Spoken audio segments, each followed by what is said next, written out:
आपके सामने एक सीट दी हुई है जिसपे रोल नंबर, नेम और स्टूडेंट के 4 सब्जेक्ट के नंबर लिखे हुए हैं। इससे लास्ट वाले लेक्चर में मैंने आपको बताया था कि इफ और एंड का यूज करके हम कैसे पास और रीअपियर प्रिंट करवाते हैं। पास और रीअपियर का क्राइटेरिया आपके सामने है कि अगर 45 या 45 से ज़्यादा हो तो पास, और 45 से अगर लेस हो किसी भी सब्जेक्ट में तो उसकी रीअपियर काउंट होगी।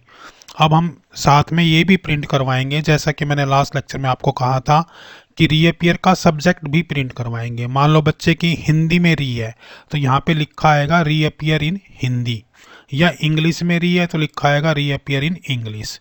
अगर एक बच्चे के एक से ज़्यादा सब्जेक्ट में भी री है तो भी हमारा फार्मूला ये प्रिंट करेगा कि उसकी किस किस सब्जेक्ट में री आई हुई है, जो कि लास्ट वाले लेक्चर में जस्ट पास और रीअपियर था। अब हम ट्राई करेंगे कि पास तो होगा बच्चा तो पास लिखाएगा, अगर रीअपियर होगा तो रीअपियर का सब्जेक्ट भी बताएगा। स्टार्ट करते हैं। इक्वल टू, सबसे पहले लिखेंगे इफ, और यहाँ पे कंडीशन लगा देंगे एंड, और यहाँ से हम कॉलम ले सकते हैं। ये कौन सा है हमारा, C4 greater than equal to 45, comma, फिर इसी तरह से D4 greater than equal to 45, comma, फिर E4 greater than equal to 45, फिर comma, F4 greater than equal to 45, right. तो ये मैंने चारों कंडीशंस वो लिखी हैं जहां पर बच्चा पास होगा, तो इसको हम क्या करेंगे, बंद कर देंगे। फिर कॉमा लगाएंगे, ये हमारी पूरी एंड वाली चारों कंडीशंस पूरी हो गई है। अब हम क्या लिखेंगे, बच्चे को पास, PASS पास। ये हमारी कौन सी है, ट्रू वाली सिचुएशन है। अब हम लिखेंगे अगर किसी में भी 45 से कम आते हैं तो क्या लिखना है हमें, कॉमा लगाएंगे और यहाँ पे लिखेंगे रीअपियर। अगर आप ध्यान से देखेंगे तो ये लास्ट वाला ही फार्मूला मैंने यहाँ तक यूज किया है, रीअपियर। इसको भी डबल कोट्स लगा देंगे। यहाँ पर ध्यान रखने वाली बात है, यहाँ पर आपने एंड लगाना है। ये कंकैटिनेशन के लिए यूज होता है एंड, और यहाँ पर फिर आप लगाएंगे इफ, और फिर लिखेंगे ब्रैकेट स्टार्ट, राइट। अब यहाँ पे आपको क्या करना है, इस फार्मूले को मैं ऊपर लिख रहा हूँ इफ। सबसे पहले क्या चेक करोगे आप, हिंदी में बच्चे की री है या नहीं है। तो इसके लिए हम क्या चेक करेंगे, C4 री कब आएगी बच्चे की, अगर 45 से कम होंगे तो लेस देन 45। फिर क्या लगाएंगे, कॉमा लगाएंगे। अगर री आती है तो हमें क्या प्रिंट करवाना है, हिंदी, डबल कोट्स में हम लिखेंगे हिंदी, और डबल कोट्स, हाँ इसका एक कॉमा लगा देंगे ताकि दूसरे सब्जेक्ट में भी अगर री आती है तो कॉमे से उसको सेपरेट कर लेगा। ये डबल कोट्स, फिर ये कॉमा, और ये फॉल्स के लिए हम सिचुएशन लगा देते हैं अगर उसकी हिंदी में रीअपियर नहीं आती है तो, और फिर इसको हम बंद कर दें। इस चीज़ को आपको ध्यान से समझना है। ये जो इफ़ मैंने लगाया हुआ है, if C4 less than 45, comma, Hindi, अगर उसके 45 से कम आते हैं तो हिंदी में उसकी क्या होगी, रीअपियर होगी। अगर 45 से ज़्यादा आएंगे तो इसमें आ जाएगा। इसमें हमने कुछ भी प्रिंट नहीं करवाया, एक स्पेस प्रिंट करवाया हुआ है, राइट। इसी तरह से फिर आपने क्या करना है, दोबारा से एक और एंड का यूज करना है। यहाँ पे लिखेंगे आप एंड,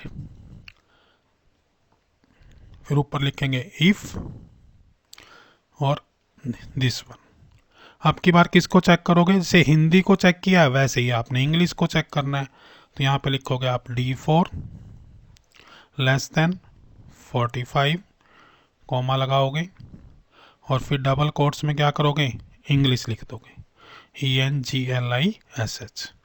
इसी तरह से कॉमा लगा दोगे, ऊपर डबल कोट्स, फिर कॉमा। ये ट्रू वाली सिचुएशन होगी, और यहाँ से हम क्या करेंगे, फॉल्स वाली सिचुएशन दे देंगे, और इसको भी ऐसे ही बंद कर देंगे, राइट। आप किसके लिए चेक करेंगे, कंप्यूटर के लिए। तो थर्ड पार्ट में हम कंप्यूटर के लिए चेक करेंगे, तो वहाँ पे भी क्या लगा देंगे, एंड ऑपरेटर। फिर इफ ब्रैकेट को स्टार्ट करेंगे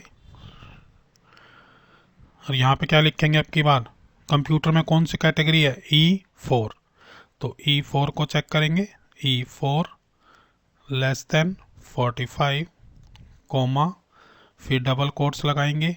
अगर इंग्लिश में रही है तो इंग्लिश, सॉरी कंप्यूटर था अब की बार, तो कंप्यूटर मेंशन करेंगे और डबल कोट्स कोमा लगा के फिर डबल कोट्स लगा देंगे, फिर यहाँ से कोमा लगाएंगे और फिर यहाँ पे स्पेस दे के डबल कोमा लगा देंगे।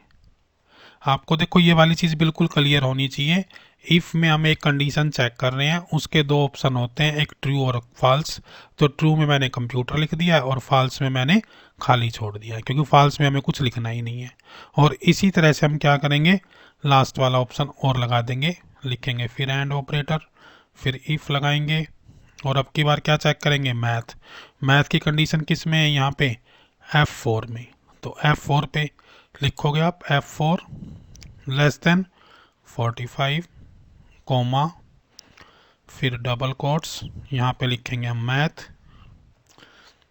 मैथ को फिर डबल कोट्स में लिखना है आपने। उसके बाद फिर कोमा लगाना है और फिर दो कोमे फॉल्स वाली स्टेटमेंट के लिए, देन 1, और एक हमने शुरू में इफ वाली ब्रेसेस खोली थी उसको भी बंद कर देना है, राइट। और फिर प्रेस करेंगे एंटर। देखो अभी ये क्या कर रहा है कि फार्मूले में हमारे से कहीं छोटी मोटी मिस्टेक हो गई है, उसको चेक कर लेते हैं, राइट। एक बार आप शुरू से चेक करो, देखो यहाँ पे सारा सब कुछ हमने सही लिखा हुआ है, सारी चारों कंडीशन हमने चेक कर दी है, कोमा पास, कोमा रीअपियर। अब हिंदी को चेक किया तो if C4 less than 45 Hindi print करवा दी और उसके बाद डबल कोट्स लगा दिया, and if D4 less than 45 English को भी प्रिंट करवा दिया। इसी तरह से इफ़ E4 लेस देन 45 फिर कंप्यूटर प्रिंट करवा दिया है, और इसी तरह से F4 less than this one, इसको भी हमने प्रिंट करवा दिया है। अब मिस्टेक कहाँ पे हुई है ये हमें देखनी पड़ेगी भाई, पता नहीं लग रहा कहाँ पे चली गई है। क्या कह रहा है, there is a problem with this formula, not trying to type a formula when the first character is an equal और minus sign, you type this one. हाँ जी, आप चेक कर लें कहाँ पे गड़बड़ आई है।